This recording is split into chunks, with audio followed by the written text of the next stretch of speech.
क्या हाल है दोस्तों। 6 अगस्त 1954 जापान के हिरोशिमा शहर में गर्मियों का मौसम चल रहा था। सुहाना दिन निकला था, नीला आसमान था, अच्छी धूप थी और मंडे मॉर्निंग का वक्त था। सुबह के तकरीबन 8 बजे हैं। लोग अपने ऑफिस जस्ट पहुंचे थे काम करने के लिए। छोटे बच्चे स्कूल पहुंचे थे और पहला पीरियड स्कूल का शुरू होने वाला था। इसी दरमियान लोगों को आसमान में एक अमेरिकन बोइंग B-29 जहाज गुजरता हुआ नजर आता है। ठीक 8:15 पर इस जहाज से कुछ नीचे गिरता है। दूर से लोग इतना क्लियरली नहीं देख सकते थे क्या ये छोटी सी चीज है जो नीचे गिर रही है इस जहाज से। उन्होंने अपने ख्वाबों में भी नहीं सोचा होगा कि ये एक एटॉमिक बम था। 43 सेकंड्स, एग्जैक्टली 43 सेकंड के लिए ये नीचे गिरता रहता है और उसके बाद एक पलक झपकते ही सब खत्म। शहर में मौजूद हजारों लोगों को अपनी जिंदगी के आखिरी लम्हों में बहुत तेज रोशनी चमकती हुई नजर आती है। बम धमाके की वजह से फौरन ही एक फायरबॉल बन जाती है।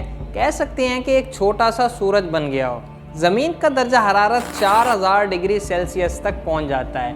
एक चुटकी में ही 80,000 लोग मारे जाते हैं। ये सुनकर सबसे बड़ा सवाल आपके दिल में आएगा कि क्यों गिराया गया ये बम, क्या वजह थी इसकी। आइए आज की इस वीडियो में समझते हैं दोस्तों हिरोशिमा और नागासाकी पर गिरे एटम बम की कहानी। Spawned by the genius of man, a new age is born in the roar of thunder and the fire of the sun. At 8:15 in the morning of August 6th, the first atomic bomb struck an enemy target.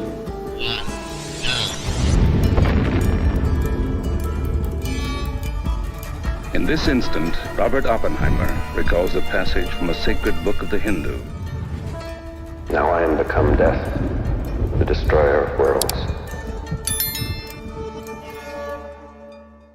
हमारी कहानी शुरू होती है second world war से। ये जंग शुरू हुई साल 1939 में जब हिटलर ने पोलैंड के मुल्क पर हमला किया और एक एक करके बाकी कई मुल्क इस जंग में धकेले गए। वर्ल्ड वॉर 2 दो बड़े इत्तेहादियों के दरमियान लड़ा जा रहा था। एक तरफ थे नाजी जर्मनी, इटली और जापान जिन्हें एक्सेस पावर कहकर पुकारा जाता है, और दूसरी तरफ थे the great Britain, Soviet union और यूएसए। इन्हें एलाइड पावर्स या एलाइज कहकर पुकारा जाता है। एलाइज में फ्रांस और चाइना जैसे मुल्क भी शामिल थे, लेकिन शुरुआत में अमेरिका पूरी कोशिश कर रहा था कि वो इस जंग का हिस्सा ना बने। फर्स्ट वर्ल्ड वॉर के बेकार एक्सपीरियंस के बाद अमेरिका ने सोच रखा था कि यूरोप और एशिया में कुछ भी हो, मुझे दखल अंदाजी नहीं करनी है, मुझे अपने हाथ दूर रखने हैं। लेकिन साल 1941 में जब जापान ने पर्ल हार्बर पर हमला किया तो यूएस को भी मजबूरन इस वार में इन्वॉल्व होना पड़ा। Since the unprovoked attack by Japan on Sunday, a state of war has existed between the United States and the Japanese Empire. यहाँ पर जापान के कंटेक्स्ट में चीजों को समझना बहुत जरूरी है, क्योंकि जब भी वर्ल्ड वॉर 2 की बात की जाती है तो हम जर्मनी और हिटलर पर ही सबसे ज्यादा फोकस करते हैं, जापान की ज्यादा बात नहीं करते हैं। असल में क्या है कि अर्ली 1900s में जापान में भी इंपीरियलिज्म देखा जा रहा था, ठीक उसी तरीके से जैसे ब्रिटेन, फ्रांस और कई यूरोपियन मुल्क बाकी मुल्कों पर कब्जा कर रहे थे, इन्हें कॉलोनाइज कर रहे थे। यही चीज जापान भी कर रहा था। सब कॉन्टिनेंट या इंडिया जैसे ब्रिटेन अंपायर का हिस्सा था, ऐसे ही 1940 तक जापान के under Indonesia, Myanmar, Cambodia, Laos, Vietnam, China के कई eastern areas, North Korea, South Korea, इन सारे मुल्कों पर जापानीज अंपायर का कब्जा था। जापानीज कॉलोनाइजर बात करते थे ग्रेटर एशिया की, हम ऐसा एशिया बनाएंगे जो यूनाइटेड हो। लेकिन ये सब कहने की बातें थी। हकीकत में बाकी कॉलोनाइजर्स की तरह ये भी जमीन पर कब्जा करते थे रिसोर्सेज एक्सप्लॉइट करने के लिए, ताकि इन्हें खुद मुनाफा मिल सके। सबसे बड़ा एक्सपेंशन इन्होंने किया था साल 1931 में। नॉर्थन चाइना में एक एरिया था मंचूरिया करके, वहां पर उन्होंने कब्जा जमाया। नॉर्थ में इनका प्लान था वहां से ये आगे जाकर मंगोलिया पर और सोवियत के कुछ एरियाज पर कब्जा करेंगे। साउथ में इनका प्लान था कि वियतनाम, लाओस और कंबोडिया के जो एरियाज हैं इन एरियाज पर कब्जा करेंगे। साउथ में बात क्या थी, ये जो मुल्क हैं आज के दिन वियतनाम और कंबोडिया के, ये उस वक्त एक्चुअली में फ्रेंच एम्पायर का हिस्सा थे। इन्हें फ्रेंच इंडो चाइना कहकर बुलाया जाता था। तो जापान को अगर इन पर कब्जा करना था तो इन्हें पहले फ्रेंच एम्पायर को हराना होता यहाँ पर। साल 1940 में यही हुआ। उन्होंने फ्रांस के खिलाफ जंग छेड़ी और इन एरियाज पर कब्जा जमा लिया। लेकिन ये करने से जापान अब वर्ल्ड वॉर 2 का एक हिस्सेदार बन गया। अमेरिका ने देखा कि एक तरफ हिटलर है जो यूरोप में एक के बाद एक मुल्क के खिलाफ जंग छेड़े जा रहा है और इन पर कब्जे किए जा रहा है, दूसरी तरफ एशिया में जापान है जो यही चीज कर रहा है। हम यहाँ पर वॉर में इंटरफियर तो नहीं करना चाहते अपनी मिलिट्री का इस्तेमाल करके, लेकिन कुछ तो करना पड़ेगा यहाँ पर उन्हें रोकने के लिए। क्यों ना इकोनॉमिकली कुछ एक्शन लिया जाए। तो अमेरिका एक्चुअली में कॉपर, आयरन और स्टील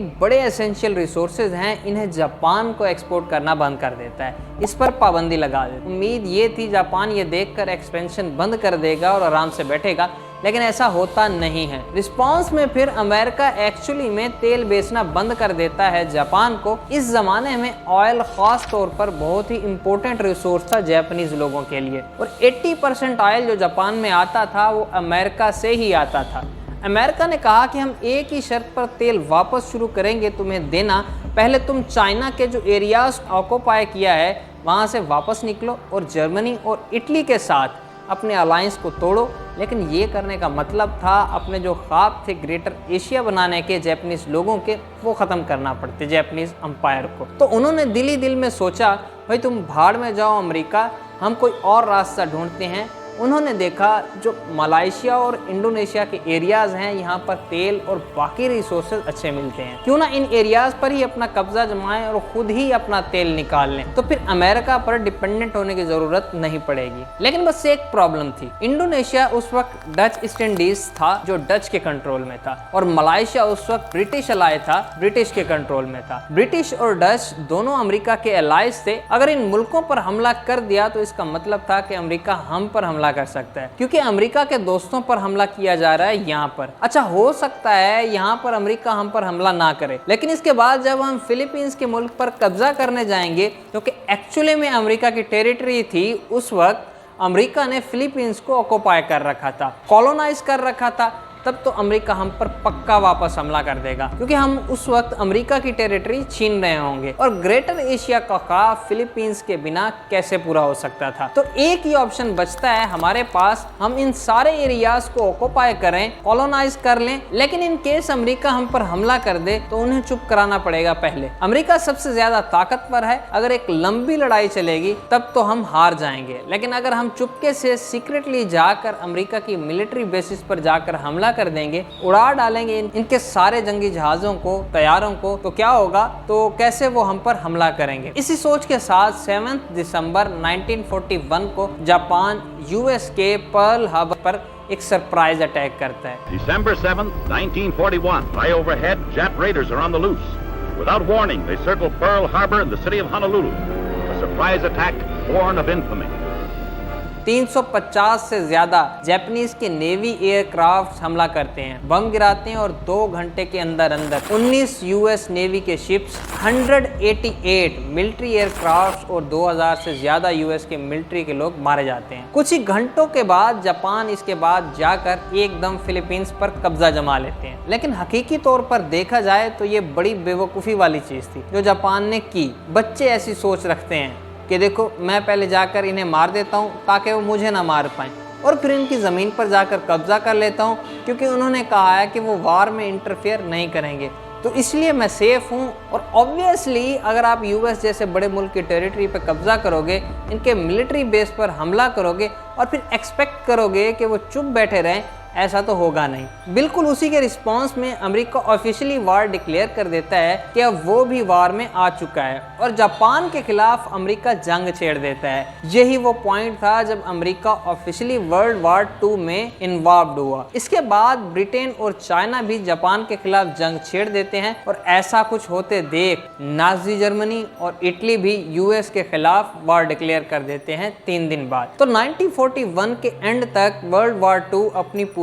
मौज में थी। इन सारे मुल्कों ने एक दूसरे के खिलाफ वार डिक्लेयर कर दी थी। इसके बाद एक्चुअली में वार की ज्यादा डिटेल में ना जाते हुए साल 1943 तक इटली सरेंडर कर देता है। 13 अप्रैल 1945 को हिटलर सुसाइड कर लेता है और अपने आप को गोली मारकर, और इसके बाद जर्मनी भी सरेंडर कर जाता है। तो एक्सेस पावर में सिर्फ जापान बचता है जिसने सरेंडर नहीं किया है। लगातार हुए नुकसान के बावजूद भी जापानीज एम्पायर सरेंडर करने को राजी नहीं है।